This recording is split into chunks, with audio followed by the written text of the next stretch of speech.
free chair that's just right for a person who's about to love reading, write this mouse's name on your letter. I wouldn't. To get 3 Disney books for just $2 and a free chair, write to Disney Books Offer, Box 1000, 444 Robson Street, or call 685-2055. That's 685-2055. Don't forget to name the famous mouse and get 3 Disney books for just $2. BCTV, our best show.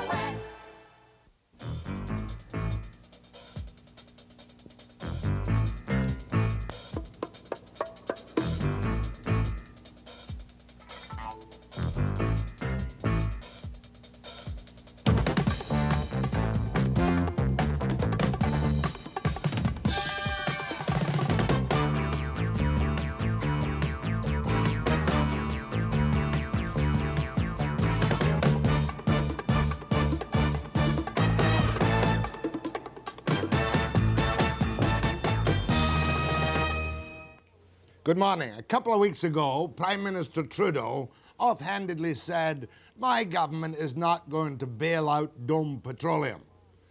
Then Lalonde changed somebody's minds, and now we're told that the great giant, the Canadian giant Dome Petroleum, is prepared, if you please, to accept a $1 billion bailout from the Canadian government. The bailout, of course, is not only for Dome.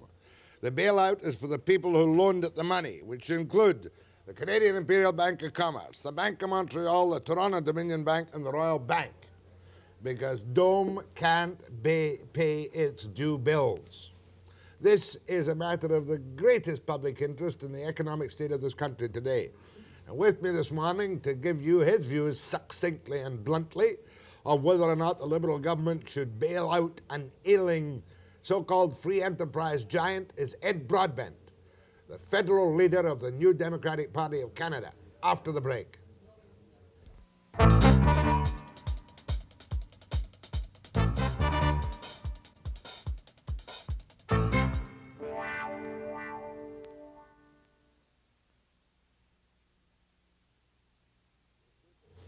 Dome, the great Canadian oil conglomerate, is due to make some payments like $1.3 billion on its bank loans to the 4 banks by Friday. It can't make them. Dome has 9,000 employees. And Federal Energy Minister Jean Chrétien, long experience in the job, about 5 minutes, has said the refinancing package will give Ottawa and the 4 major banks effective control of Dome. Is it proper to call this a $1 billion lifeboat for free enterprise? I think that's an entirely accurate description. When the legislation that was passed for this came before Parliament, the NDP raised precisely this question. If we're going to expand Canadian ownership of the petroleum sector, as is desirable in terms of the long-run policy, why should we be offering all kinds of special financial incentives that could lead to potential irrational investment by people who will get a tax break from the taxpayers? The Liberals introduced it, the Conservatives voted for it, we voted against it.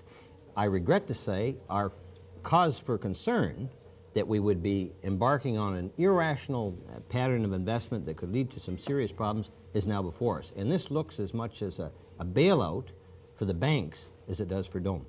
The point I want to make with you, Mr. Broadbent, right off the top is, if you were Prime Minister today, would you not be in the same position where you would be required to rescue Dome because of the earthquake shock of serious blows to major banks in this country who've got so much of their equity, unwisely it would seem, in Dome? Firstly, if I were Prime Minister, we wouldn't have brought in legislation that led to this. The past is the past. No, but that's crucial, because we think that it set up irrational, undue risky kinds of investment. That's the first point. But now we're confronted with the crisis. You have 8,000 or more Canadians who may lose their jobs. You can't automatically say no bailout. That would be irresponsible. But you can't automatically say, from those of us who don't have all the information yet, yes, we're for it. We have to look in it and see, A, maybe some parts of it could be hived off. Maybe parts of it should be shut down. And we hive off part that should be preserved in the public interest. B, the government has said in the last 24 hours that the banks and the people of Canada are going to have controlling interest. Well, a crucial question there is, which between these two is going to have most power? The banks or the government of Canada?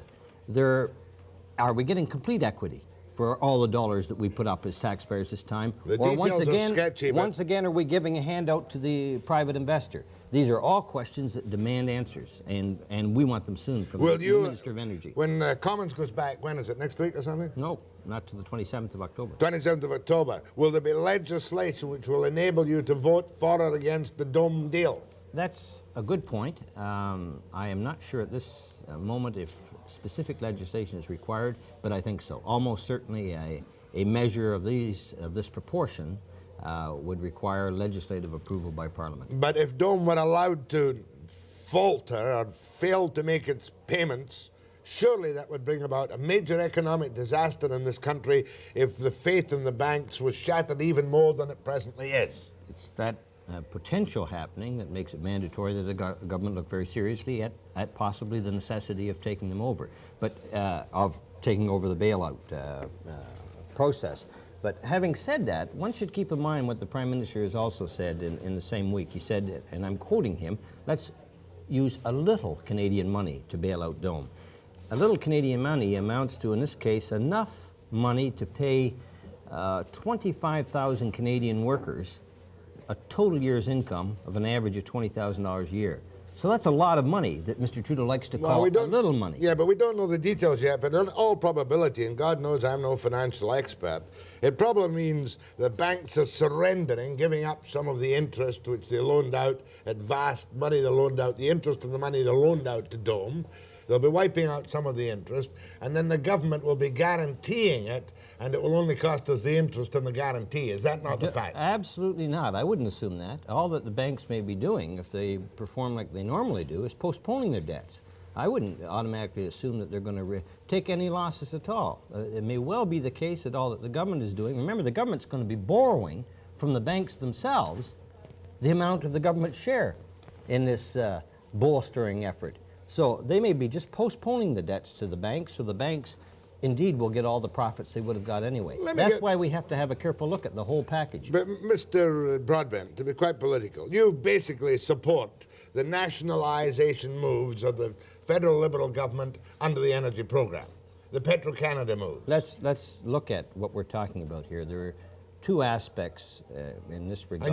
And let me finish this though. Yeah. You also support the Canadian ownership of resources, and you'd rather see it in the hands of Dome in trouble than in the hands of a healthy American company in New Jersey. What a bizarre way of putting the question. But let me deal with Some truth in what I say, though. just sub-truth. Let me deal with the crucial question about whether we support the National Energy Program or not. We supported those parts of the National Energy Program, in fact, a separate bill that led to further expansion of Petro-Canada, a publicly owned and controlled corporation in the petroleum field. We opposed the sections. We voted against the section that has been most responsible for getting Dome into the mess it's got into. Who voted for it? Mr. Clark and the Conservative Party of Canada voted for this kind of bailout. Well, you're telling me legislation that led to Dome getting in serious economic trouble. It is just an incredible bit of hypocrisy. I've heard since I got to British Columbia that the Conservatives have been criticizing the National Energy Program for leading to this Dome situation. They, the Conservatives, voted for that. Are you telling me that your hands are politically clean on this? So why do you support the nationalisation and the repurchase and the buyback and all the billions, millions we poured into Petro-Canada and the purchase of that other oil company? You did not support at any time concessions or investments to Dome.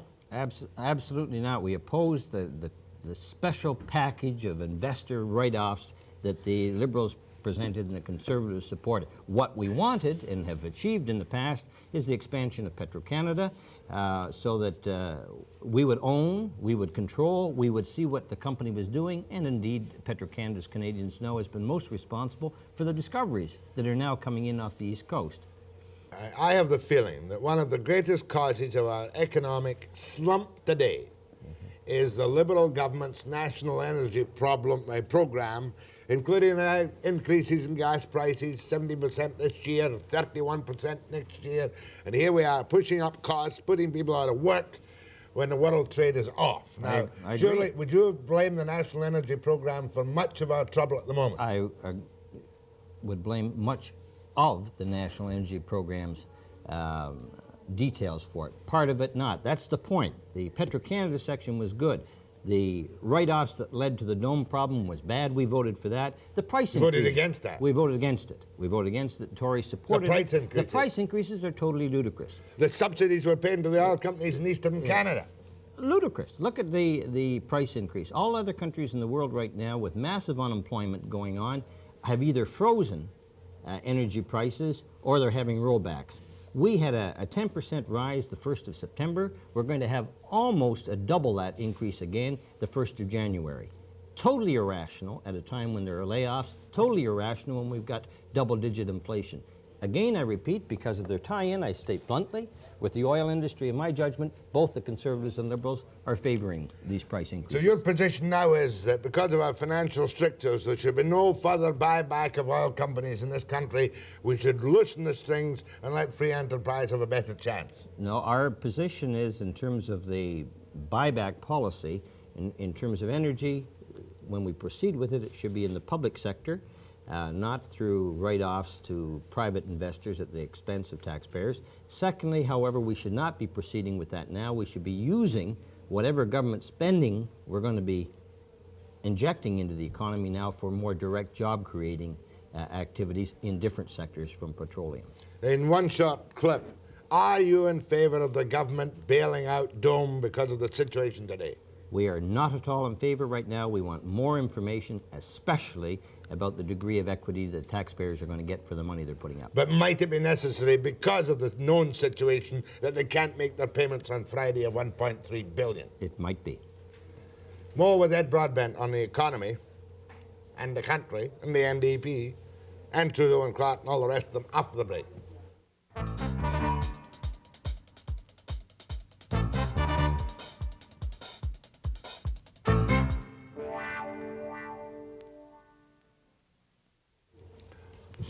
To try to inject humour into this situation, talking to Ed Broadbent, the national leader of the NDP this morning, ain't easy. But I had a little giggle when a friend said to me the other day, he said, I'm lucky. He said, I owe the bank $110 million. They can't touch me. And I said, if I owned the bank $100,000, they'd have me by the throat. Absolutely. Right? That's the story of the country. If you're Dome Petroleum, the banks and the government will come to your rescue. If you're an ordinary homeowner in downtown Vancouver and you aren't paying your mortgage, they'll take over your house. I suppose so. Where were all these financial genii who loaned $8 billion to Dome without knowing what was going to happen, really? Where are all the big financial brains of this country? You know, you're right. We shouldn't try to make too light of something, Yeah. but it's worthy of a somewhat light comment. Anyway, this should surely cause the people of Canada to give pause the next time they hear a so-called expert from the banking system of our country commenting on financial policy. They may well have embarked on the most serious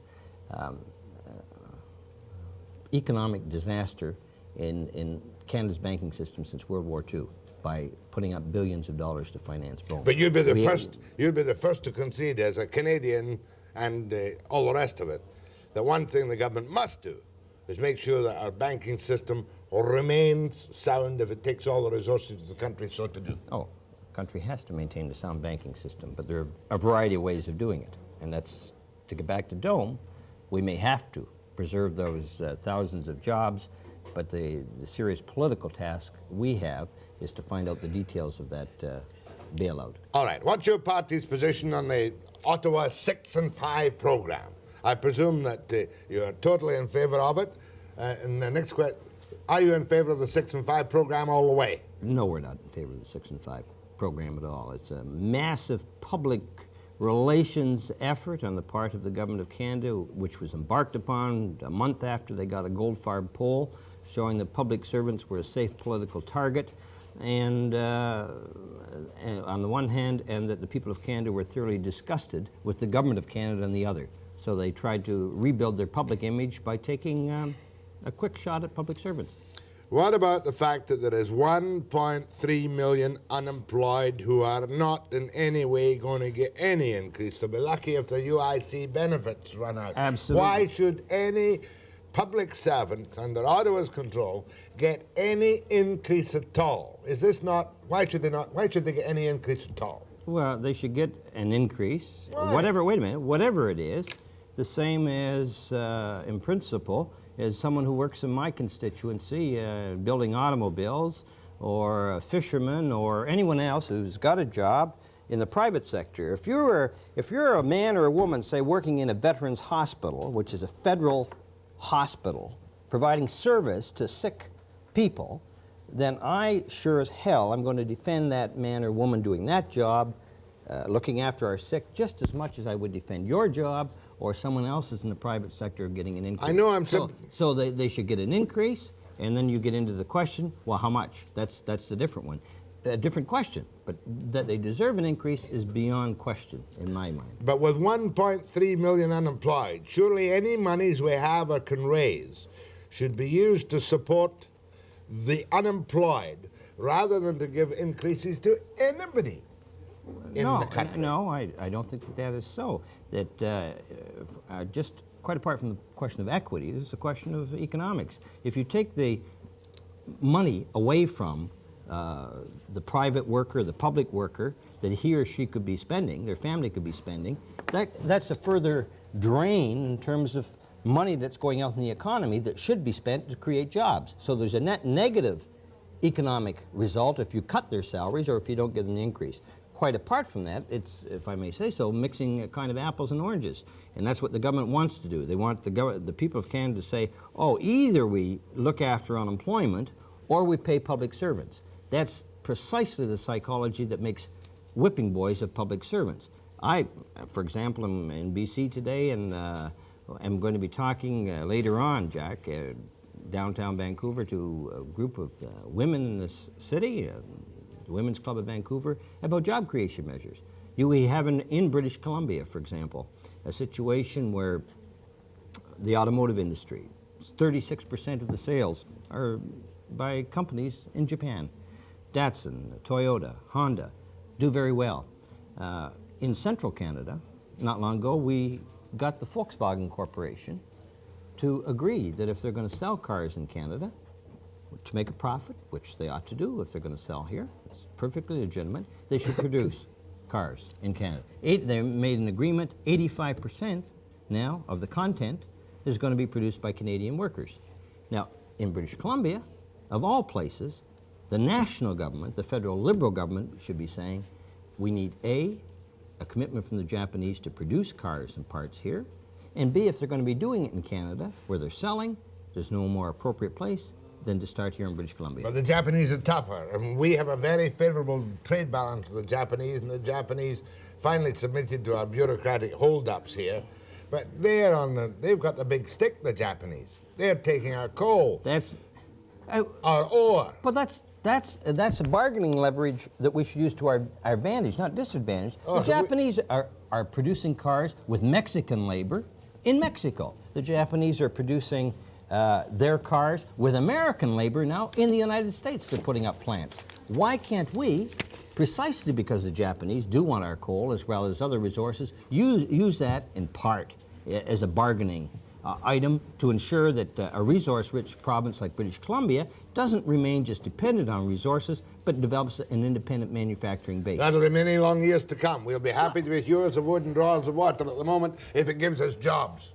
But the precise point I'm making is we could get more jobs if we now... Oh, in the long run. Not in the long run, excuse me. That should be part of the negotiations now. Instead of saying to the Japanese, oh, we're going to keep your cars out, we're going to put duties that punish consumers. We should not punish the Canadian consumer that way. We should be tough-minded with the Japanese and say, look, you've met these requirements in other countries in the world, and which they have. If you want access to the Canadian market, you're going to have to start producing them here.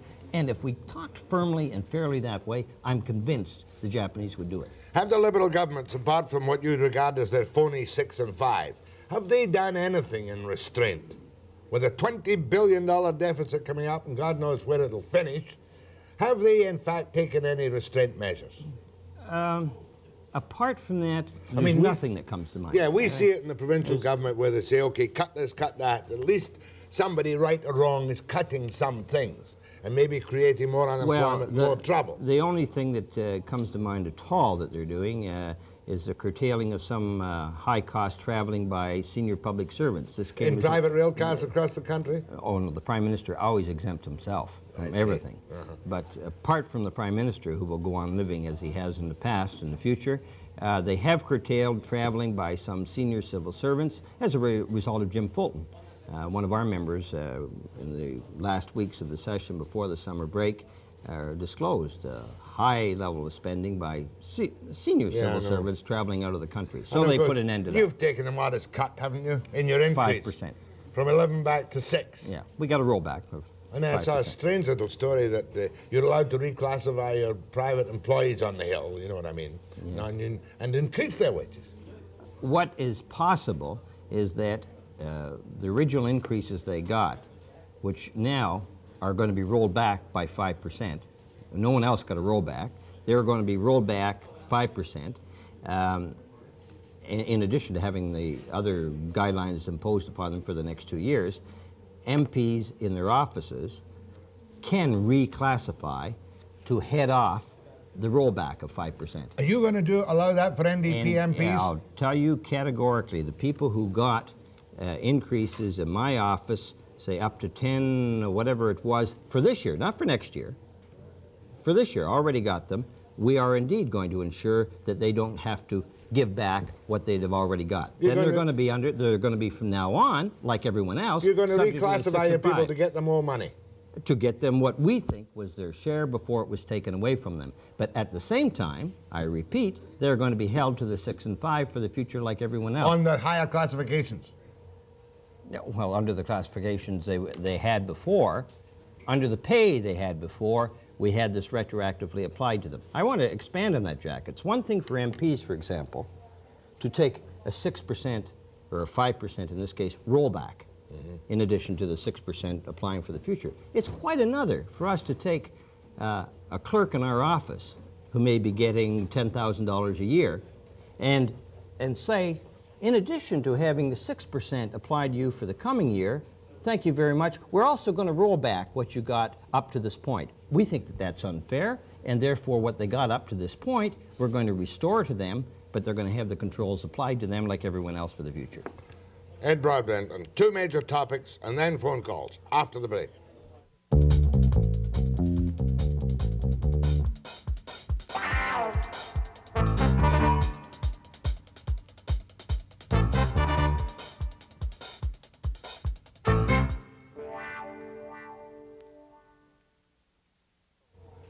Ryan McGarry, publisher of the Globe and Mail, made a speech here the other day and said Trudeau must go.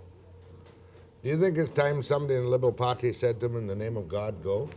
I think there should be a massive petition secretly signed by every Liberal in the country to get their view, and I would be surprised if the overwhelming majority didn't say that he should go. Do you point the finger to Trudeau as the culprit for today's problems, major economic problems in Canada?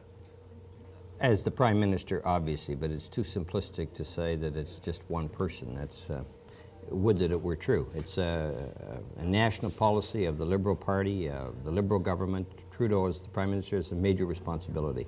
What has been his biggest failing as Prime Minister? I think his biggest failing is they're connected. One is that he really doesn't have a feel, I think, for ordinary concerns. Maybe he can't be held responsible for that, but he doesn't have it. And related to that... Rich man? Whatever. I'm not going to speculate on the psychological conditioning of someone, but I don't think he has that empathy, that he sees an unemployed worker, for him to be able to say, in the past week, for example, I'm not going to throw money at unemployment. I mean, that says it all. But he threw money to bail out Dome, just like that. So there's an incapacity, I think, to really respond to the feelings of the ordinary guy, and related to that, there's a boredom on his part of having to deal with serious economic questions. He's not interested. And I think that's a tragic Who failure. runs the country? Who was the architect of the National Energy Board and moves from that to the finance ministry while other people get swept aside? Is that man Lalonde the real architect of our national financial and energy policies? Oh, well, there's no doubt, as the energy minister, Mr. Lum was the architect of the National Energy Program. And now as the Minister of Finance, he's got the major responsibility there. Alan McEachin sort of drifts in some kind of metaphysical fog. You never know really where he stands. Kind of pathetic, isn't he? Well, pathetic, I'm not sure. He sure doesn't do a good job. And hasn't. I think he drifted into the Ministry of Finance, fouled it up completely, and has drifted out and is happy in external affairs where systematic ambiguity is the rule of the game. And somebody writes a speech for him and he goes to the United Nations today, 5 minutes experience, and gives our position to the world. That's right. Pathetic. Well, it's pathetic from the point of view of the National Party's responsibility. The Liberals promised, remember this, in 1980, to do something seriously about the economy. They said jobs would be the #1 issue. They said that an industrial strategy was needed in this country the way the Europeans have had one, the Japanese have had one for decades.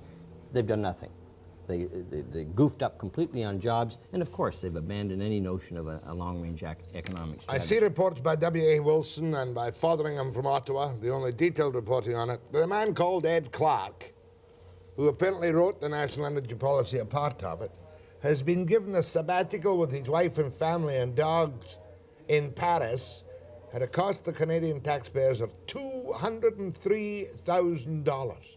Were you aware this was being done? No, no one was aware of it at all. I mean, it just came out, I think, in the last 2 weeks in dribs and drabs. The government didn't even provide information initially. And finally, I'm not even sure if that figure is right on, but it's certainly, as far as one can tell, somewhere between $175,000 and $210,000. What do you think of that payola, or sabbatical, paid sabbatical, for a young federal civil servant? I believe he's 34. I think it's completely misguided in terms of policy at a time when the government of Canada is insisting that everyone else, to use an old phrase, tighten their belts, and particularly has imposed on lower paid civil servants very restrictive legislation. Should that kind of deal be given to any civil servant?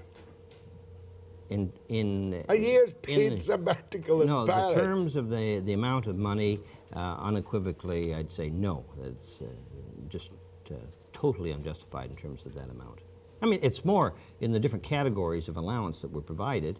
Each of the categories is more than the average pay of the average worker in Canada. Will this become an issue in the House of Commons, or will it be buried under the avalanche of worries about the economy? It'll be an issue as symbolic of a government that likes to talk about restraint and doesn't apply it, but I won't get bogged down in the single personality game. The serious question now is we've got almost 2 million unemployed. No. Right? You know, 1.3 million. No, 1.5 or 6 in terms of official statistics, and then there are 400,000 plus who aren't counted because they've been unemployed too long, they've given up looking for work, and they aren't in the official statistics. So we've got in the neighborhood of 1.8 million unemployed in real numbers. That's got to be the #1 issue, which is job creation. Put on your simple socialist cap. That's a contradiction in terms. Put on your socialist cap. Forget the nuances. Yes. Give to me, Mr. Broadbent, your simple socialist formula to stop this downward slide and to put people back to work. 2 things. One, immediate steps should be taken and a budget brought in when Parliament comes back to provide some stimulus, some grounds for optimism.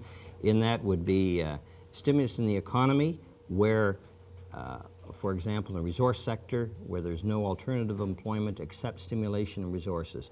We're now talking about a reforestation program on a national basis that could provide, over the next 18 months, some 6,000 jobs in BC alone. We're talking about a national housing program that would provide thousands of jobs in construction, in forestry, in the appliance field. We're talking about a tax cut for middle and low-income Canadians to stimulate more jobs all across the board.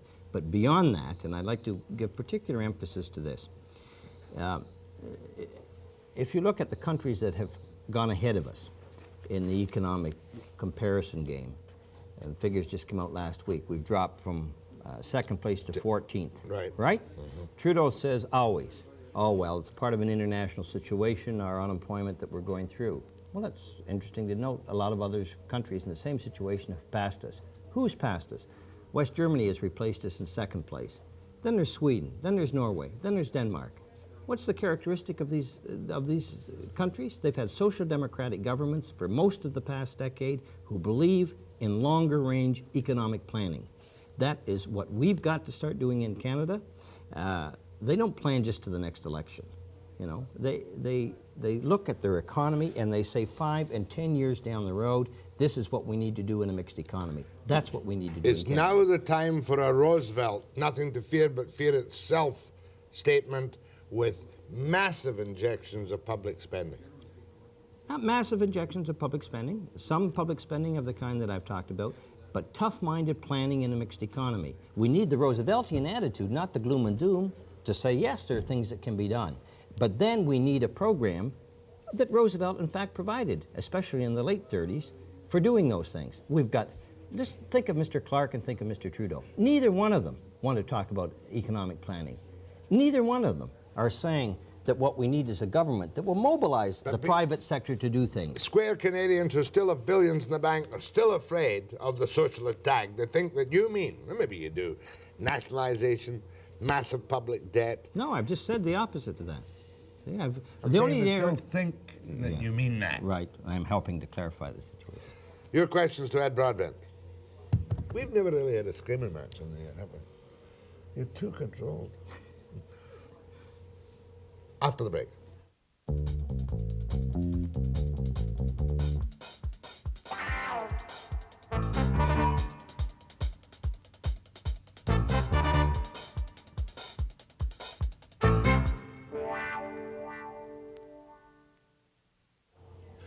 I hate to ask you this question, but we had a unanimous vote in the House the other day in Victoria about property rights, you know, enshrining the sacred rights of property. You'd almost think there was going to be a provincial election in BC. Yeah, you didn't actually, you were against putting property rights into the federal constitution. Sure we were, not because we're opposed to property rights. Well, some of your hairier people make extravagant statements about nobody can own land in their own name, it all belongs to the Crown. What was, just in summary, the reason you didn't put property rights into the Constitution, apart from the fact that Blakeney didn't want it? Yeah, well, the reasons that we didn't want to, well, not only Alan Blakeney was then Premier of Saskatchewan, but the premiers of Prince Edward Island, Nova Scotia, Newfoundland, who were conservative premiers, all had concerns about how that might interfere with provincial jurisdiction to control their own land. For example, in Prince Edward Island, there was a serious concern about non-residents buying up the province. Buying up the province, especially the recreation land. And so there are very technical, legal reasons to be concerned that if it had been there, that might stop a provincial government from actually controlling its province for the benefit, the land for its own citizens. So I must say I was really amused to read that this debate was taking place in the House, and I haven't any doubt that Mr. Bennett brought it in sheerly and entirely for political reasons. I'd like to say, Pretty silly. you're the first national leader I've had a chance to say this to, that I told you so on the Charter of Rights. It's finally seeped down that we have given up the interpretation of our laws, except for that reasonable clause, to the judges and taken it away from the politicians. That Charter of Rights is going to be a legal disaster for 100 years.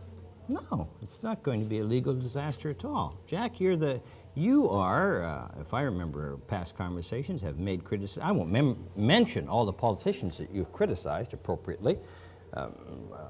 We'll take the Prime Minister, take myself. If I were Prime Minister and I was very antagonistic to some particular group because there was some political pressure at a time, and I had the authority to exercise really judicial powers, then my bias would show. My bias could show. And this is, in one sense, precisely why it's necessary to have judges who are not dependent upon what happens If you people could write in the laws, currents of the political currents of the day to make decisions. but if you that people affect could write laws that were capable of being interpreted one way, but every decision on every matter affecting every individual will now go in a parallel civil case to the Charter of Rights. I was prepared to trust politicians to change the laws when they had to be changed.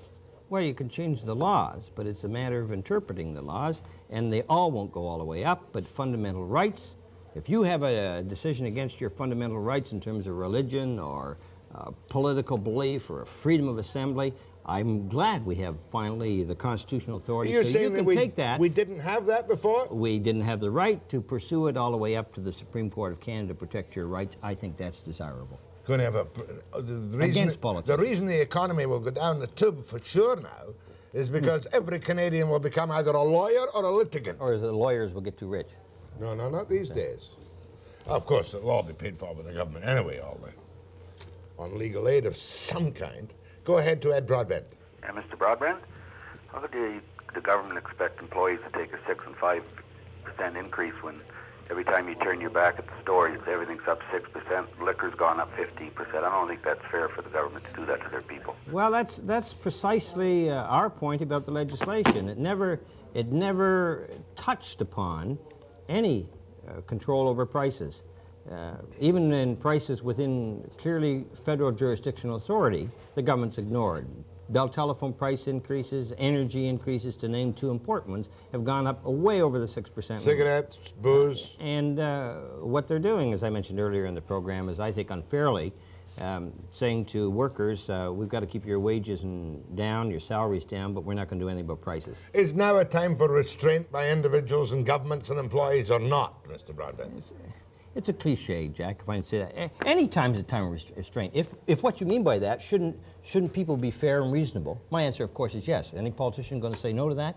But the main thing is the government should get off its butt to get out there and take some action to create some jobs. Do you anticipate that social services and grants to provinces will be severely cut by the new tough?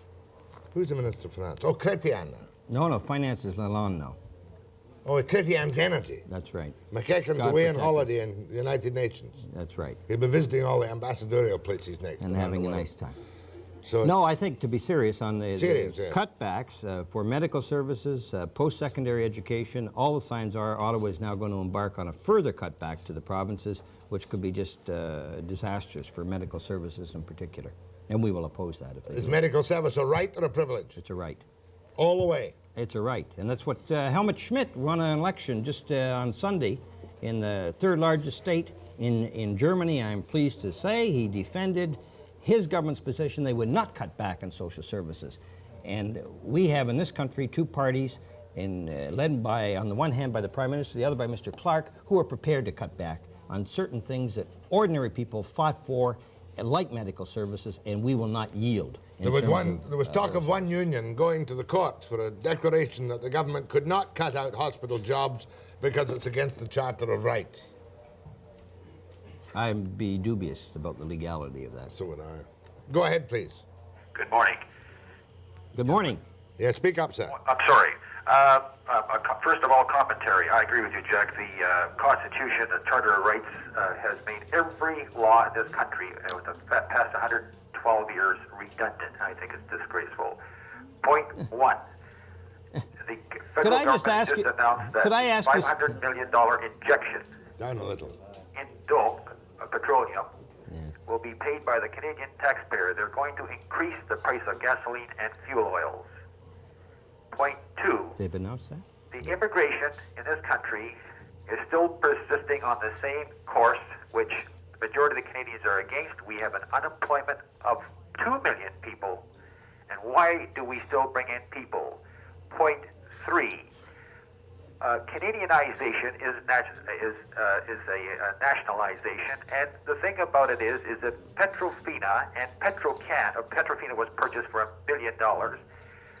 Petro-Canada, or Petrocan, the great corporate rip-offs by the private oil companies. Why aren't the gas cheaper from Petro-Canada? Hold on, please. You've made a couple of good points. 2 million unemployed. Yeah, well, let me go back through them. You said that the Charter of Rights sort of makes a mockery of all the laws that have been passed in the past. All I'd say, sir, is I'd respectfully disagree. What the Charter will do is ensure the preservation of the of these laws if they are within the framework of the Charter and don't violate any fundamental human rights. So I think that that's an improvement, not a setback. In terms of Dome, I already commented earlier in the program, I am deeply concerned that the taxpayers are going to be taken for a ride in a massive bailout, not simply of Dome, but basically perhaps of the banks of Canada, and we need much more information on that. The third point I noted down was immigration. You said that with almost 2 million unemployed, we continue to bring in immigrants. The policy point that you're making there, I agree with. As long as you have high unemployment, you should not be bringing in immigrants. And apart from very special cases, and they're very exceptional, we aren't bringing in immigrants now.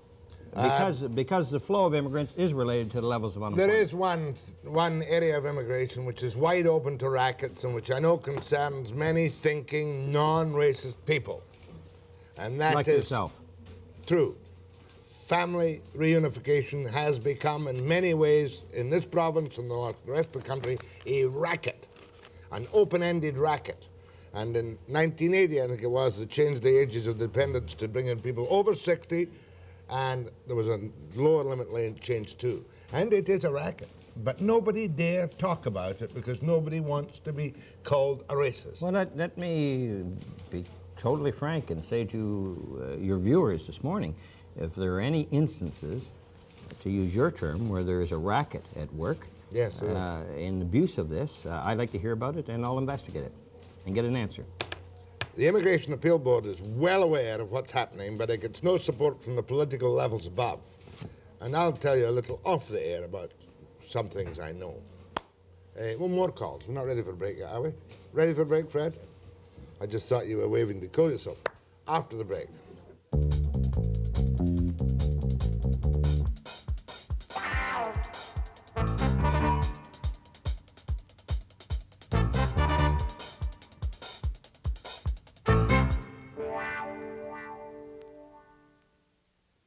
Ed Broadbent, how long have you been leader of the NDP now? 348 years. And you're only 364. How old are you? How long have I been? I've been a leader since 1975. Gosh, that's 7 years. 7 years. I'm getting the 7-year itch. You're what, 51? I'm what? What are you? I'm 50. Look. No, what are you, 46? 46. Can't tell with your makeup 46. on. In fact, I've never seen you with it unless you were wearing I makeup. can't stand it, yeah. Gosh, you'll never make it the Prime Minister, will you? Well, look at how that old guy who's running the country, Trudeau. Now he was older than that when he started, I think. See, now, I'm not sure if He's I'm a making couple of months younger I'm than not me. sure if I'm making a promise or a threat. He's 60. No, he's just 63, nudging 64. I think he is at the moment. Nudging. Yeah. He'll get his old age pension next year. I think we should have a national celebration and send him into retirement. Thankless task, isn't it, leader of the NDP? No, it's not. Always the It is bridesmaid, not. never the bride. No, these wonderful phrases. The bride's day will come. Yeah. 50 years in politics and still a virgin. Go ahead, please. I don't know why I said that. Broadbent. Yeah. Yes. Concerning the trade balance between Canada and Japan, Yes. I find it strange, or I can't quite understand. How is it that the Japanese people, who they have started virtually from scratch 40 years ago, and now they're beating us at our own game, and they're beating us quite badly. Simply, they're more efficient at free enterprise than we are, and they also have quite a high standard of living. You ask a very serious question, and on the surface, of course, the quick response to what you say is absolutely true, that for a country that has a handful of islands and almost no resources, the economic story of the 20th century has to be Japan. Let me make a couple of quick observations, though, about things that we should be able to learn from them without saying that we don't have anything to teach people as well. One is that the private sector that you mentioned is indeed effective in Japan. And one of the reasons is that there is a very close planning relationship between the private sector and the government. In this respect, in principle, of the kind that we are talking about in the NDP.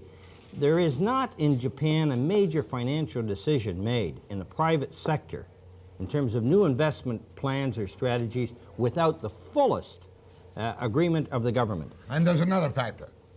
Yes. The Japanese are a disciplined, hard-working, dedicated people, many of them tied into a corporate family structure. Yes. And another thing, too, they do as they're told. Well, I think that can be overdone, but I think that the old feudal structure that you're talking about is true. And another that's thing. different from Canada.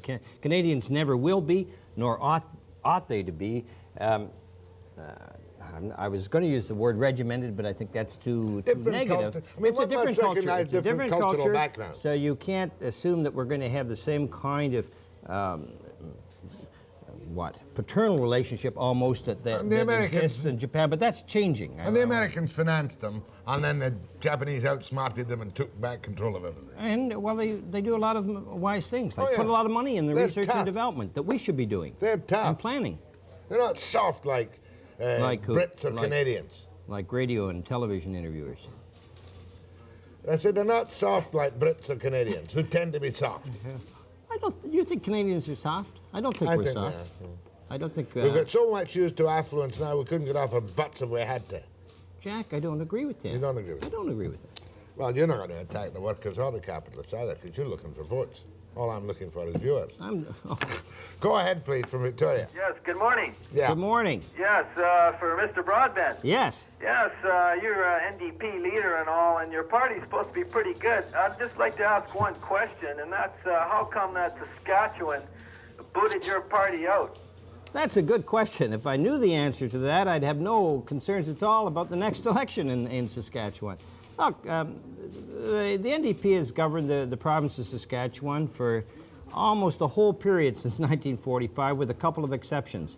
It's obvious that in the last election, they found some things that they were unhappy with in the government they wanted to change. I don't think that's remarkable. I think that's healthy, and I found it interesting that the Conservative leader who won was promising to bring back a lot of the things that Tommy Douglas, in his view, had established in the first place. What's his name again, this fellow in Saskatchewan? The new premier? Yeah, no premier. Can you remember? They're going to embarrass us both. Grant Devine. Grant Devine. Isn't that true that's because of your party that the Liberals got back in again, Where? throwing the Tories? No, I would have thought it's true because the Tories lost more votes. Go ahead, please. Hello. Where are you? Go ahead, please. Hello? That's you, ma'am. That's you, ma'am. Hello? Take Hello? a break, and we'll straighten up the calls. After the break with Ed Broadbent. Sorry about that.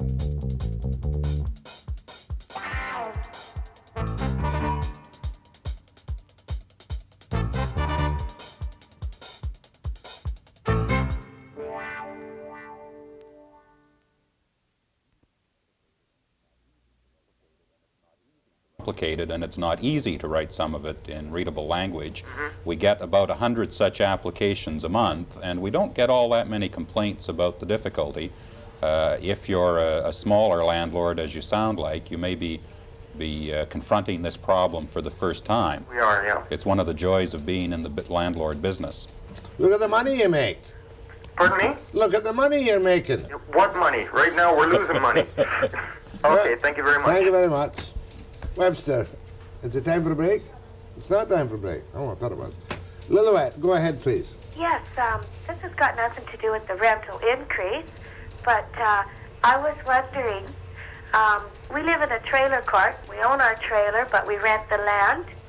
And when my parents came here to stay, they wanted to charge us $3 a night. Now, my parents did not live in their camper. They just slept in it.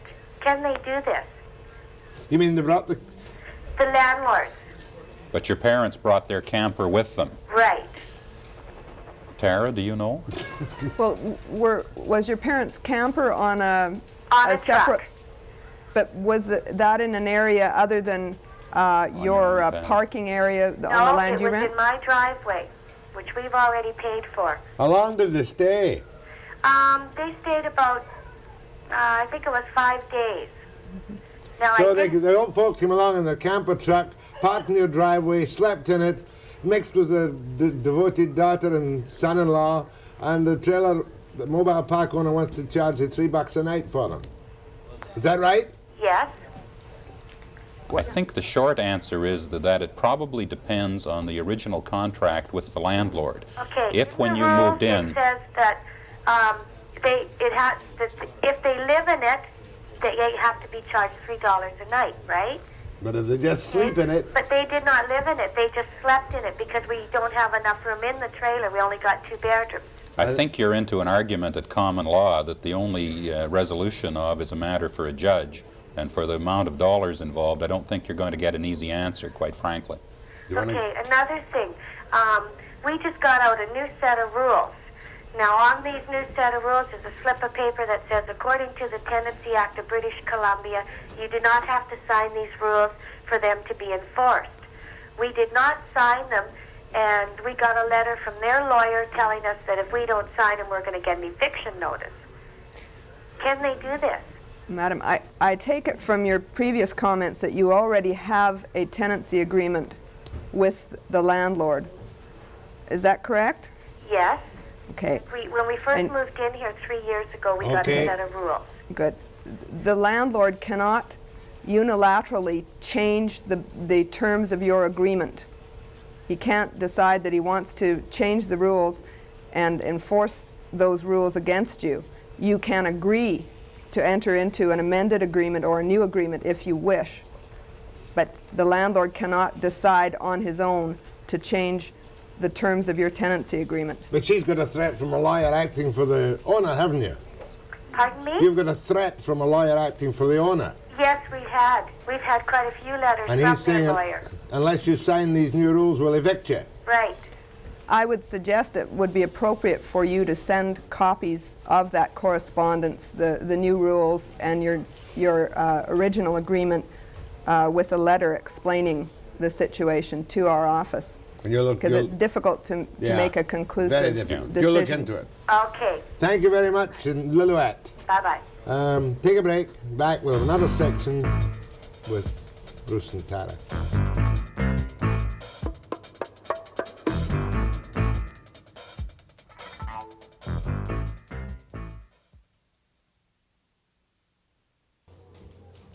Ed Broadbent, national leader of the NDP. When are we required to have a federal election? I'm not screaming for it, but a lot of people are. I'd like to see a change of government. 85 is the legal possibility, but... what do you think? My guess is that when the Conservatives have their convention in the new year in January, and will likely confirm Mr. Clark's leadership, the Liberals are waiting for that, and if I had to use my crystal ball, within a year after that, Mr. Trudeau will announce that he will be leaving, they will elect a new leader, and shortly thereafter we'll have an election. In other words, it's going to be a year and a bit at least before there's the slightest prospect. And you don't think Trudeau will lead them in the next election? I sure hope not, and I doubt it. You hope not and you doubt it. From Prince Rupert to Ed Broadbent. Go ahead, please. Thank you, Jack. Mr. Broadbent, yes or no, are you in favor of the Constitution? Yes. Even though it gives us all these rights in sections 2 and 7 to 15, and you people have made certain that in section 33 it gives you the right to take them all away from us. You think this is okay? Now look, among my other qualities, I'm not a lawyer, and I don't have the Constitution before me. So Sir, would you mind? You have had plenty of time to study that Constitution. I sure you say have. You are a national leader, and you're telling me that you don't know that you have the right to take away our rights? Well, I want you to elaborate. Let's go on to something else. You say you want to start a building program. Yes. Oh, just a minute. A building program when we don't have the right to own property. Yeah. Oh, you don't have a right to. Why don't you have a? Constitution, there's no entrenched right to own property. Come on, you know that. You were just talking about it 2 minutes ago. Are you interested in the discussion, or do you just want some time to make a speech? Go for it. Well, there's not a lot of things that aren't in the Constitution. But because there's no mention of property in the Constitution doesn't mean that the existing laws about property rights don't exist. Of course they exist. And of course, in fact, all the parties in the House of Commons believe in the right for you to own your home or your car and to have all due process if there's an expropriation measure taken at some point. Whether or not it was in the Constitution, the property right, that would still be done. Did you at any time, sir, at any time at all, ever make a deal with Pierre Elliott Trudeau that you would support him if he took out property rights? Yes or no? We would support him if he took out property rights, yes or no? Read on, man. You don't want us to own property, and you just admitted it. Thank you very kindly. Just a minute, just a minute. I think he should go. I think he's just won his high school debating class I haven't award. got my copy of the Bill of Rights in front of me, but the Section 33, I think that's good order and Peace, order, and good peace, government. order, and good government. There's got to be something like that in there. Well, I was going to come to that. If he's talking about a section that deals with precisely the possibility of war, the possibility of internal revolt, every state in the world, democratic state, has comprehensive powers that would enable a government under exceptional circumstances. Yeah, we've all got the War Measures Act on the book all the time. Of a certain kind. Go ahead, please. Hello. Hello? That's you, sir. Oh, very good. Jack and Ed, I'd like to mention an idea that came across my mind as a citizen of this country. It sort of makes me think that sometimes to look at the system, one might look at it outside of the system. As a citizen of a country which has immense resources, energy, skilled labor, etc., it's difficult for me to understand how come people aren't being fed from the pie. And sometimes I just wonder whether or not the organization of the system is somehow greatly at failing. To say that primarily people can be unemployed, but it's calories which make people operate. And as long as we can feed people, people can in fact be doing things. And, okay, we've got your point. Is what you're really saying, has capitalism and free enterprise and our present type of government a total failure? I believe that it must be, because how else can we have such a fantastic resources, energy, etc., and education? Good question. Okay. It's a good question. Okay, let me come in, sir, and say this, that I don't agree with that. If you look at what has happened in substantially changed, if you like, capitalist economy since World War II, you will discover that there's been more production of goods and services since 1945 in the Western world than in all of preceding history. In other words, for all its faults, and they are real, and we need some basic changes, it would be to ignore reality, to claim that we haven't had a pretty productive system since the war. And what we now have to do is to make further adoptions in the system to make our society better. Good. One could hardly call you a radical socialist of any kind. Good one. I think I try to be reasonable. I try to propose those changes that make sense. Go ahead, please. Hello, Yes. Mr. Broadbent? Yes. I was just wondering why you didn't feel better because of the economic situation, that the taxpayer money goes into saving these jobs, like in Dome and maybe other private companies that are going under, then into job creation and unemployment. A very good question, ma'am. I made the point in talking to Jack about the Dome proposal, and that's what it is right now because it hasn't been consummated. One had to look at the 8,000 or so jobs very seriously, and therefore you couldn't categorically say, no, we can't support such a bailout, because you can't throw these families just out on the street arbitrarily. So I agree with that point, but at the same time, you've got to look at the details of any such proposal. It may be the case that the bank is going to get all the profit, that we're going to reschedule the debt, that they will get all the benefit and end up in control, and you as a taxpayer won't get what you're entitled to, which is share for every dollar that you put up as a taxpayer investment. Go ahead, please, to Ed Broadbent. Yes. My biggest thing goes back a while.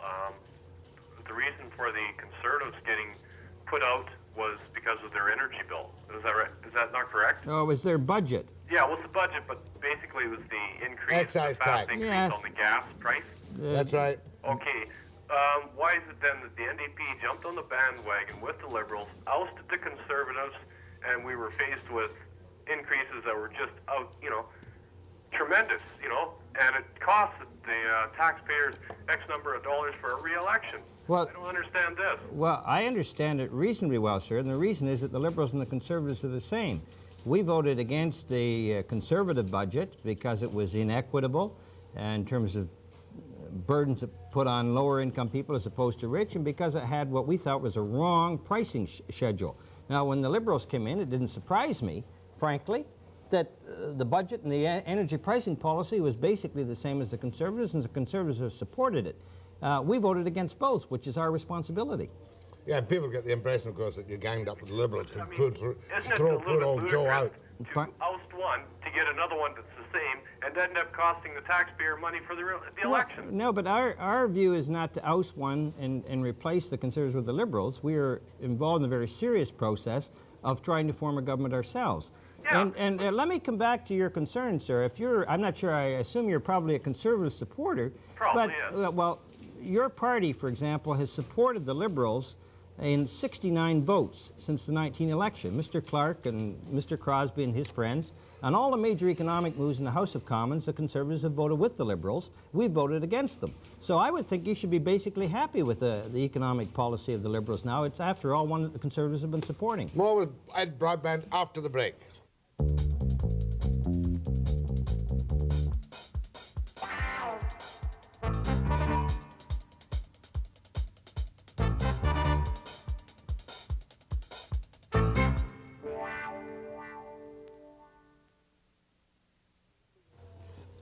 Ed Broadbent, national leader of the NDP, speaking to the Women's Canadian Club or something. Yes, at noon. Go ahead, please.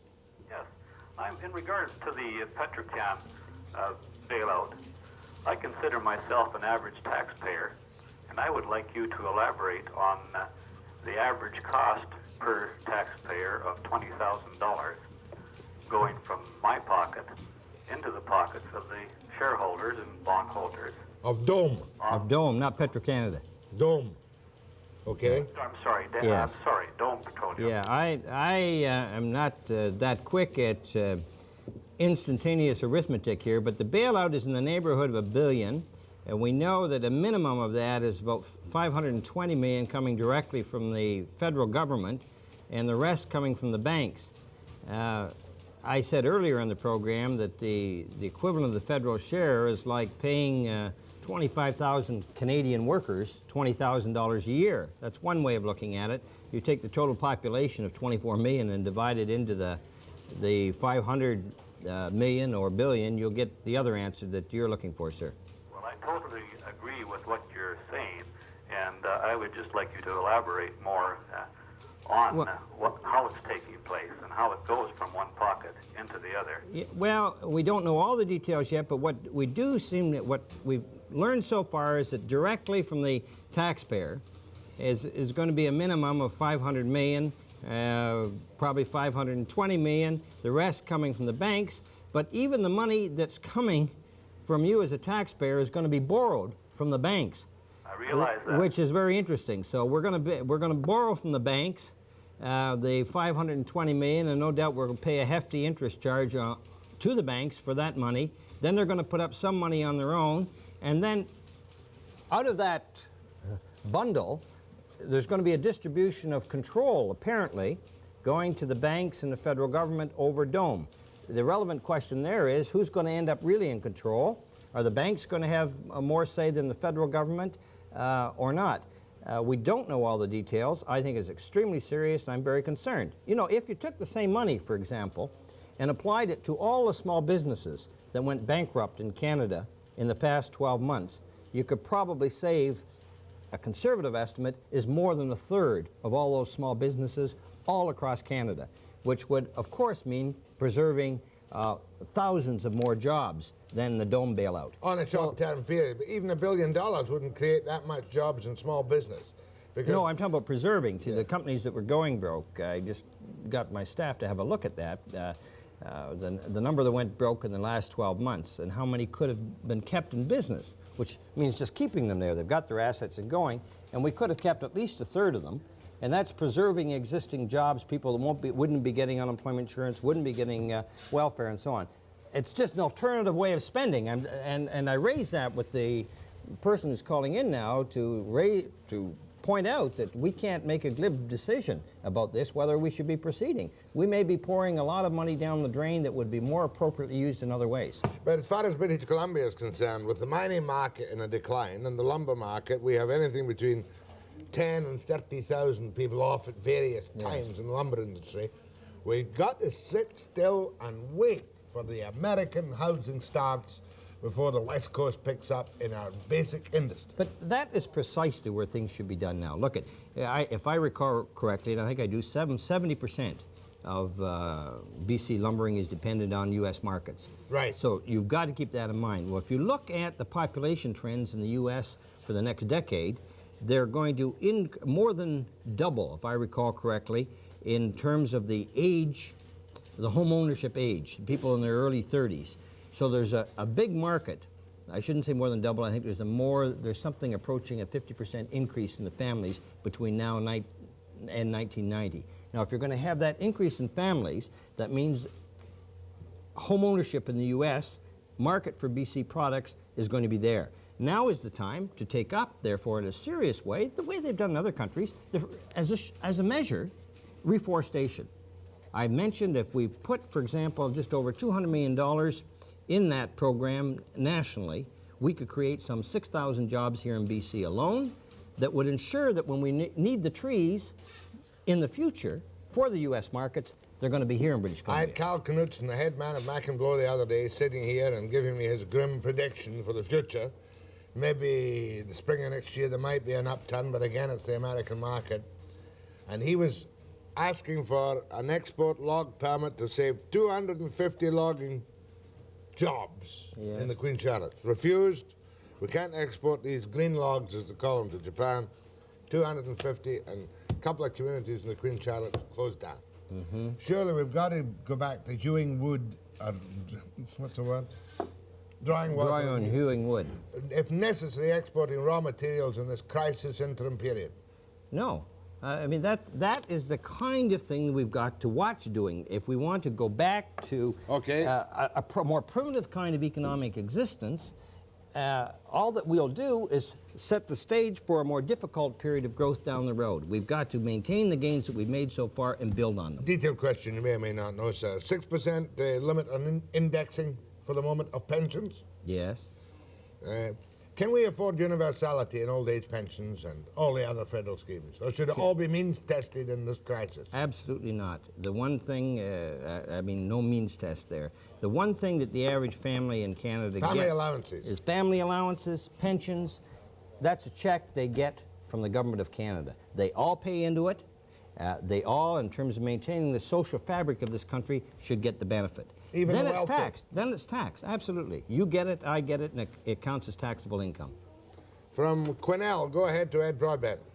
Yes, I'd like to ask Ed, how does your party feel about trying to encourage production in Canada with our own raw materials rather than sending them out? And if so, how would we be able to do it? Well, I think the classic example is what's going on in the northern coal developments here, where we're exporting coal to Japan, and instead of using equipment to get that out of the ground and process it here, we are buying the mining equipment from Japan itself. In one case, in clear contradiction of competitive rules where we could have got equipment produced in Canada at a cheaper price. I think any kind of resource development project that we have, and let's face it, for most of our provinces, indeed, we're going to continue to be resource-oriented for a good part of our employment, but we must package, always, the export of resources when we do that with manufacturing development here at the same time. And if the countries want our resources, they've got to be in agreement to go along with our using our manufacturers to process to develop that raw material here. And in addition, I'd say, for example, in British Columbia, which is on the coast, instead of using ships that are produced in other countries, we should have an industrial strategy that includes the production of the ships to carry those materials out of the province by Canadians. You then feel that it is economical to produce within our own country rather than to send our raw materials out to have them produced elsewhere? A mix is possible, and that's what we should achieve. Thank you. More with Ed Broadbent after the break.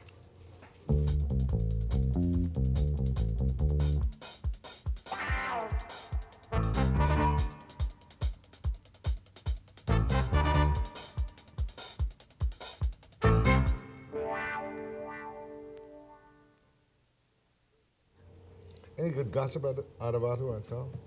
I won't tell you. You It's a won't tell wonderful me. story. Some great stuff. Involving Joe, but I won't pass it on. I just don't think I can. Oh, No, really? That's no, not... I'm sorry, Jack. It's a funny just, story. I just a funny won't, I story. refuse. Is it a funny story? It's hilarious. It involves a come movie. It involves a movie. Step for a hand. And plumbers, and I mean, you wouldn't believe it. Are you just having me on? Would I do that? Of course you I'm would. a serious politician. No, I can't tell you, Jack. That's not fair. That's not within the Charter of Rights. You can't make... Watch it. You'll get that guy upset again. He'll be phoning. Kamloops. Wonder what it is. Will you tell me off there?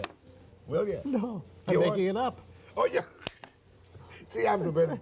Just like, I have a midget brain like Fotheringham. I'm prepared to believe anything I hear. Well, almost anything. Go ahead, please. Hello? From Kamloops. Yeah, good morning, Jack, Mr. Broadbent. Good morning. Mr. Broadbent, I'd just like your general views on this. Several weeks ago, a provincial member of the PC legislature, Gary Locke, stood up in the legislative buildings and almost single-handedly could have brought down the Canadian banking system, in my view, with his statements about Dome Petroleum and the Bank of Commerce going to be put in receivership. I work in the banking system, and I know it had a drastic effect on the employees in the bank, as well as very nearly started a run. I'd just like to ask you if you don't feel that this was an abuse of parliamentary privilege. Oh, I don't think it was an abuse. I think Gary apologized after, regretted what he had to say. I think all of us in public life, to say the least, have made statements that we've regretted after. One of the things about being a politician is that almost everything you say, you can expect to see in a news story somewhere. And to say the least, we're pretty imperfect human beings. And I think Mr. Locke did the appropriate thing. He regretted what he had to say, and I think it should be behind us. A little too late, though. Well, yes. Well, I don't think it's too late to regret making an inappropriate statement. Mr. Locke, as I recall, said that himself. But I don't get all excited, frankly, about Mr. Locke. As I say, most of us in public life, whatever the political party we're in, have made statements from time to time that we aren't entirely happy with. It is now accepted, however, Mr. Broadbent, that the collapse of Dome, with its debt load of nearly $8 billion, would send shockwaves, said he, quoting from the Southern Stories, through the Canadian banking and cause worldwide political embarrassment for the Trudeau government. Who said that? The collapse of Dome. I think that's a good interpretation of the Dome situation now. I think it's... I mean, we wouldn't have this damn Very thing serious. today with the Dome gracefully prepared to accept this deal unless there were a crisis. Yes, when we wouldn't have it if we had not had the particular bill passed by the House of Commons, introduced by the Liberals, and supported by Mr. Clark and the Tories, which gave all kinds of irrational financial incentives to Dome to overexpand. Go ahead, please. Yes, good morning. Morning, ma'am. You were saying, Mr. Broadbent, that we could build our own ships and our own industry could be much better. How can you do that when you have no industry here already that are teaching them how to do those things? We immigrate, we get people in here without any skill. And 25 years ago when I came to this country, we couldn't get in unless we had a skill. Nowadays, immigration is so terrible that everybody comes in, they get everything on a silver platter, and they don't care about learning how to do things. Now, you are the only gentleman, those two gentlemen there on the TV screen are the only one who could have changed the whole thing when Mr. Trudeau was being asked to get, you voted for him at the Broadbent. And Webster Hold on, ma'am, I think... wouldn't give up his job in order to get Trudeau out. Well, I didn't get the last part. That was where I made the silly crack to Trudeau. When are you going to quit? When are you going to quit? When are you going to quit? And he said, when you retire, I'll retire. And instead of taking off my microphone and fleeing, this was live on the air, Yes. I took the laughs and the commercial break. You don't remember that? No. Globe and Mail ran an editorial the next day saying, we trust Mr. Webster knows his public duty and will retire forthwith on the terms of my deal with Trudeau. Look, it's not the first time the Globe and Mail's been wrong, just between us. Listen, 2 minutes. Yeah. Ed Lawson the other day, we can just squeeze this in, gave some Oscar awards. He gave one to Trudeau with little cartoons for his best actor in a long-running series for Chariots of Fire and Goldfinger. And Lawson, in a very light, quizzical, humorous mood, selected you for an Oscar award. And if you roll that little clip now and look up there, Ed, you'll see the clip. I want you to laugh. Roll it now. They're showing you, Jack, and I'm not going to laugh right now. The best supporting actor. Ed Broadbent for the movie Reds. It's a story of an angry but caring socialist who will do anything for the workers except become one. Well, you have to draw the line somewhere. Joe Clark got the second best actor for Raiders of the Lost Ark, a young man from the West who finds a map to treasure, but loses everything to the treasure and finds the treasure, loses everything when he accidentally sets fire to the only combination to the vault when the papers tell him that the code is written on fireproof paper. Is the moral of the story that Mr. Trudeau, Clark, and myself should go off and make a movie? I don't think it would be sellable. It would be... No, watch it. You should be respectful to one of us anyway. I heard a story about you the other day, though. You can't repeat it on the air. Involving a movie. Yes. And boo-boo. But I'm just making it up. You're just making it up? I knew my it. own You back. can't trust Scottish immigrants. I've always said that. Give me a cheerful one, please. In 15 seconds or less for the economy of this country. A cheerful one? Yeah. I can't think of a cheerful thing to say. I can think of a hope when Parliament comes back, as it's going to in a few weeks, that we all settle down on both sides of the House and do some constructive work. My thanks to Ed Broadbent, national leader of the New Democratic Party. And I'll be back after the break.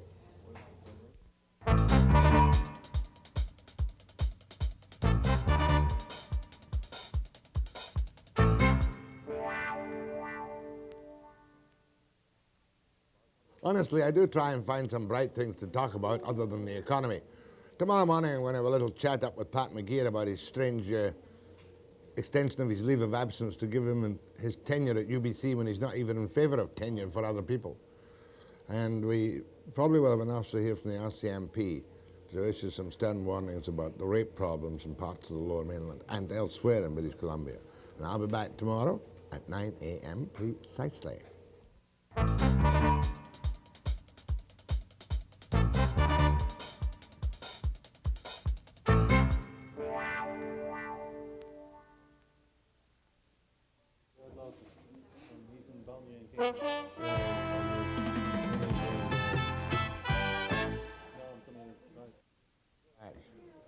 But probably not. You go that way. If we paid you, come straight back.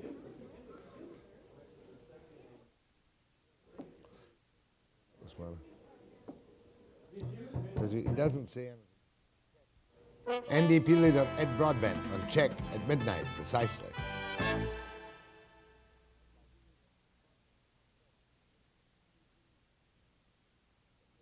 NDP leader Ed Broadbent on check at midnight, precisely.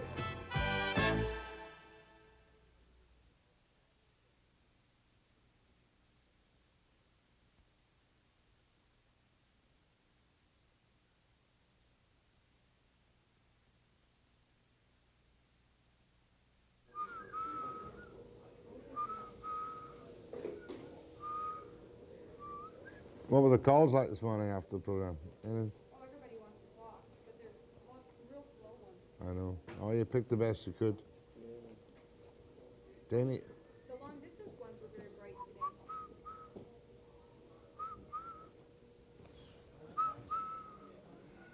10 seconds. 8, 7.